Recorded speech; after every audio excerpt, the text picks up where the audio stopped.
Prelude, the making of a storm. They were born in different centuries under different skies, but the same storm lived inside them. Not a storm that begged for shelter, a storm that hunted for horizons.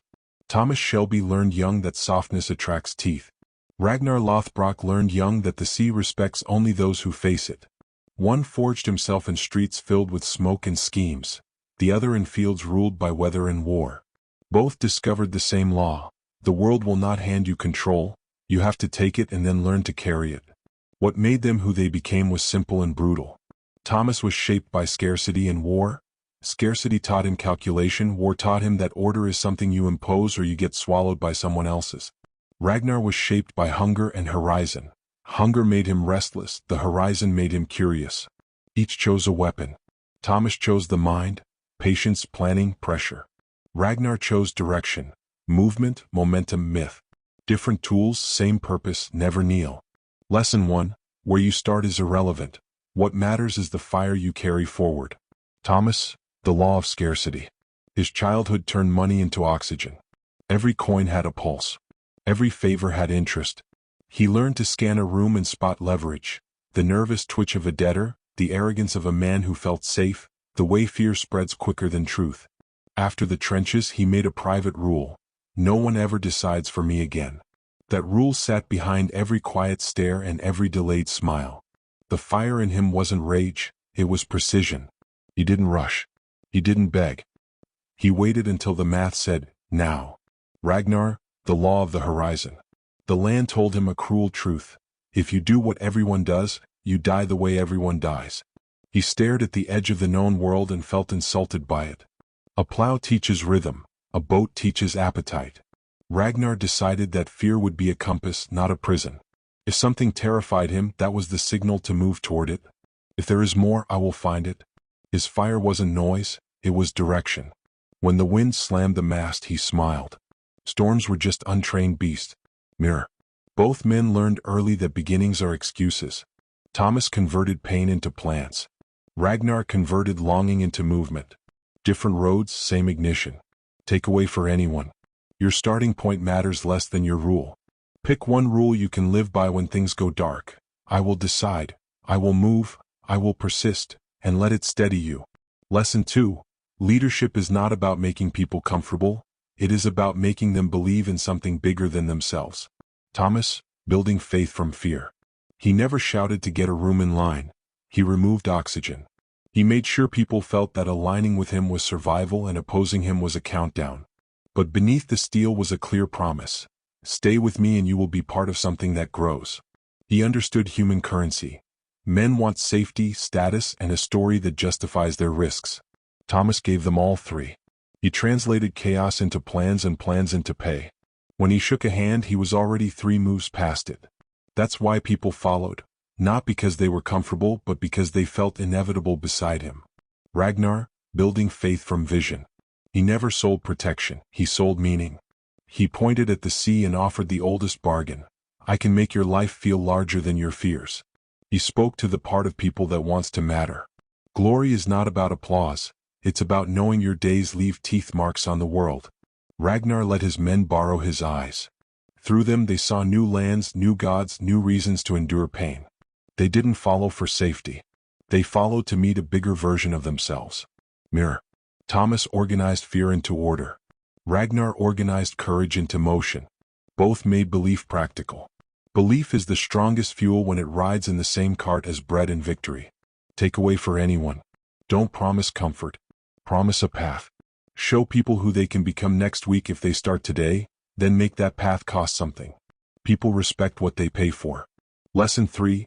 Power isn't won once. It's carried daily, and carrying it shaves pieces off you. Thomas, the price of control. Control kept him from drowning, but it also kept him from resting. He slept with the lights of a city map in his head, seeing arteries of money and loyalty like veins he had to unclog each day.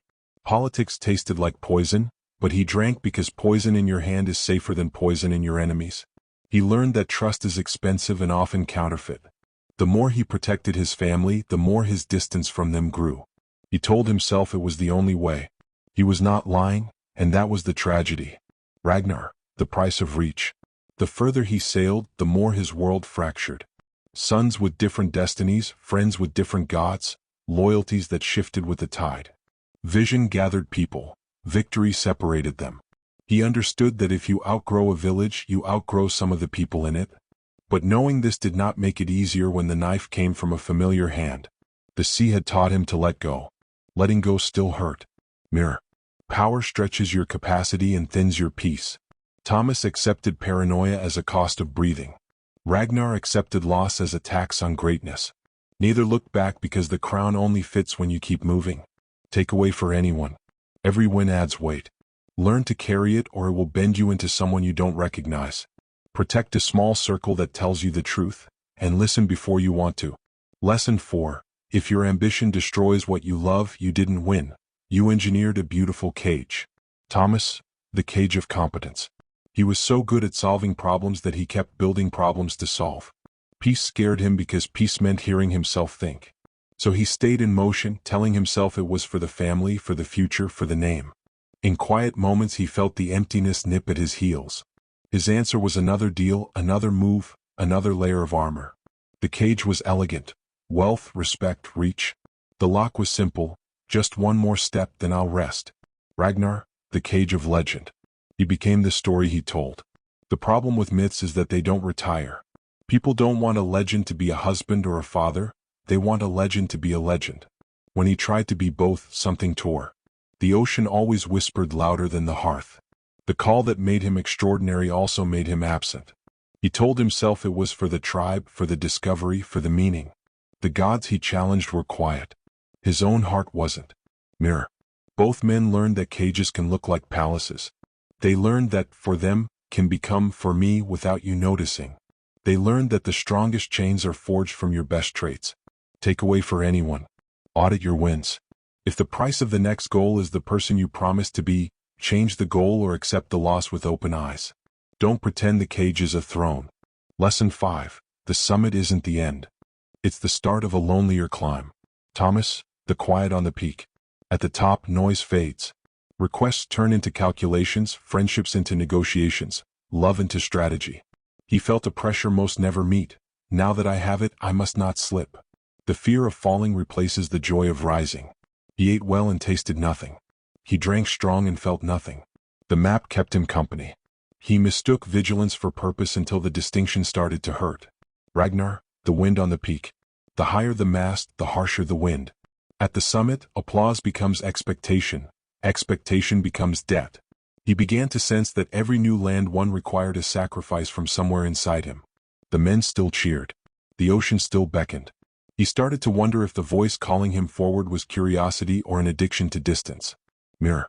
Both reached the top and realized that elevation reduces warmth. You see further but you feel less. The crown fits, the crown weighs. It does both at once. Takeaway for anyone. Plan for the after. Don't imagine happiness will greet you at the peak if you didn't pack it at the base. Purpose must travel with you or you'll meet only echoes. Interlude. How they think, plain psychology. Risk. Thomas treats risk like math. Reduce variables, overinsure outcomes, accept small losses to avoid fatal ones. Ragnar treats risk like muscle.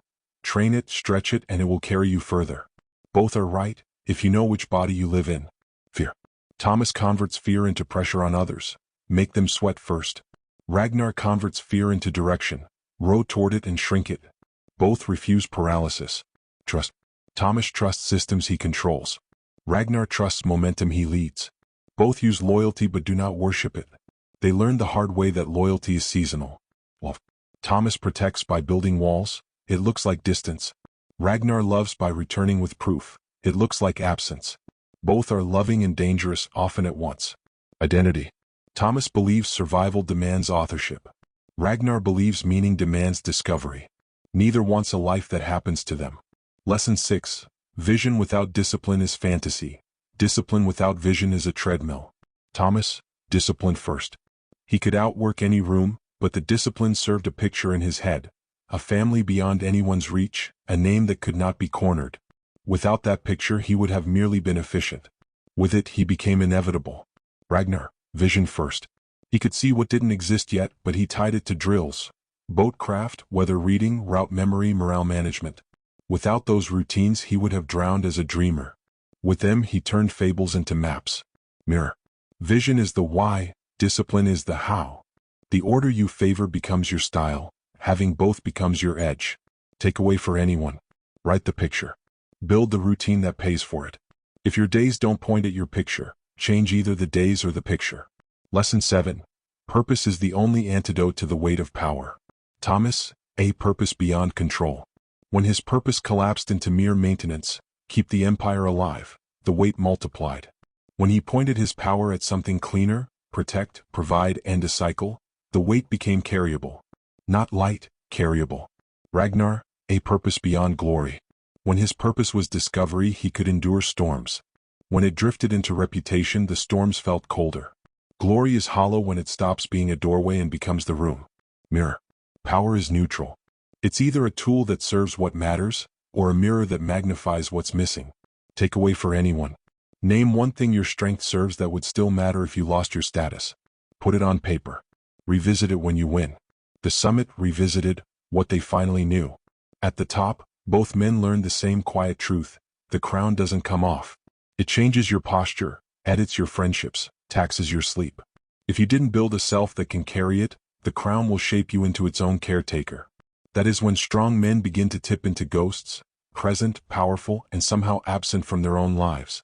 Thomas realized control cannot heal what fear created, it can only delay it. Ragnar realized conquest cannot fill what absence empties, it can only distract it. Neither lesson is soft, both are useful. Origins deeper cut. Thomas, the early vows. As a boy, he watched adults barter dignity for scraps. He quietly vowed, I will never beg in rooms where I can build my own. War sharpened that vow into a blade. Coming home, he didn't see streets, he saw angles. His calm wasn't coldness, it was restraint learned from counting the cost of every word. Ragnar, the first pull. As a boy, he watched the sky change moods and understood that nature moved on without permission. He quietly vowed, I will ask nothing from the world it doesn't respect. Courage, effort, risk.